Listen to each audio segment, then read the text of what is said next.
Praise lord. ఇది దేవుని వాక్యంలో నుంచి మొదటి సమూయేలు గ్రంథం 17వ అధ్యాయము 45వ వచనం. దావీదు, నీవు కత్తియు ఈటెయు బల్లెమును ధరించుకొని నా మీదికి వచ్చుచున్నావు. అయితే నీవు తిరస్కరించిన ఇశ్రాయేలీయుల సైన్యములకు అధిపతి యెహోవా పేరిట నేను నీ మీదికి వచ్చుచున్నాను. ప్రియమైన వాళ్ళారా, దావీదు యొక్క శూర కార్యం ఇది. దావీదు ఎంత శూరుడుగా ఉన్నాడో ఈ వచనంలో మనం చూస్తున్నాం. ఇక్కడ జరిగిన విషయం ఏందో మనకు తెలుసు. దాని వెనుక స్టోరీ ఏంది? గొలియాతుతో వచ్చినాడు, 40 దినాలు ఫిలిష్తీయుల పక్షమున యుద్ధం చేయడానికి వచ్చినా అన్నాడు. ఇశ్రాయేలీయులను పిలుస్తూ వచ్చినాడు, ఎవరు రాలే 40 రోజులు. ఒకరోజు దావీదు వెళ్ళినాడు. ఆ వృత్తాంతం అంతా తెలుసు.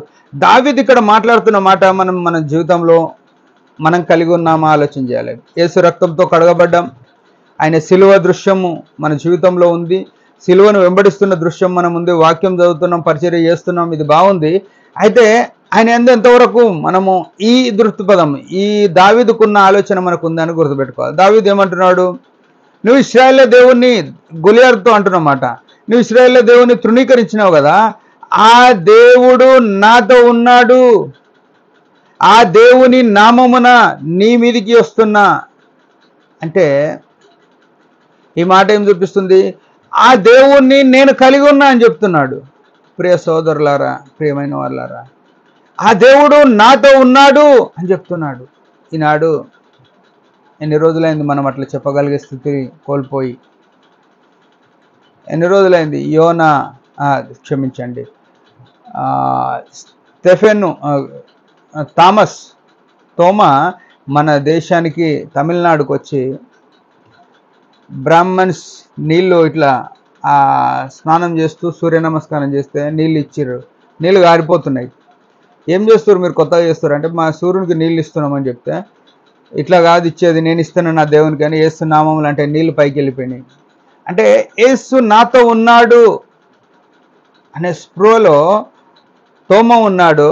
అదే రీతిగా ఈ దావీదు ఉన్నాడు అదే స్థాయిలో. దావీదు ఏమంటాడు? నా దేవుడైన యెహోవా నామమున, ఇశ్రాయేలు దేవుడైన యెహోవా నామమున. ఎంత రోషము కలిగి ఉన్నాడు. దేవుని కార్యకలాపాలలో మనకెంత రోషం ఉంది.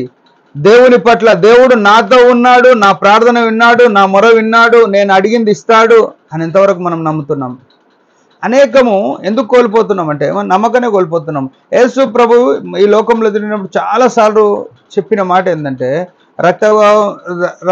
రక్తస్రావం గల స్త్రీ వచ్చింది, వస్త్రం ముట్టింది, బాగైంది. యేసు ప్రభు ఏమన్నాడు?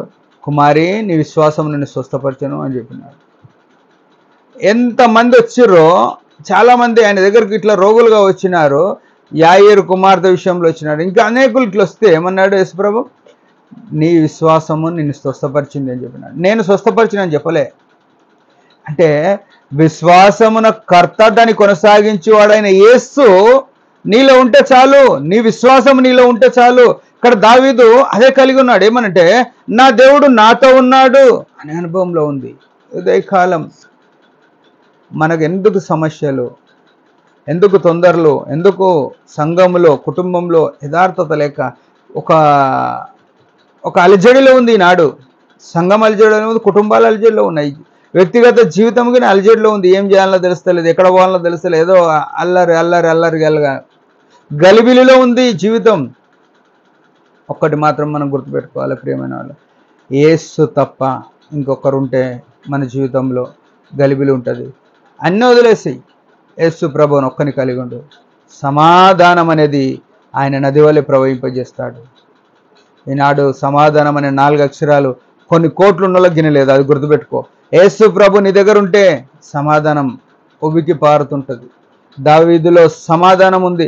ఆ దేవుడిని నాతో ఉన్నాడు అనే ఆలోచన ఉంది కాబట్టి ఆ శత్రువు ఎంత పెద్దోడైనా అస్సలు ఆయన సమస్యగా లేదు.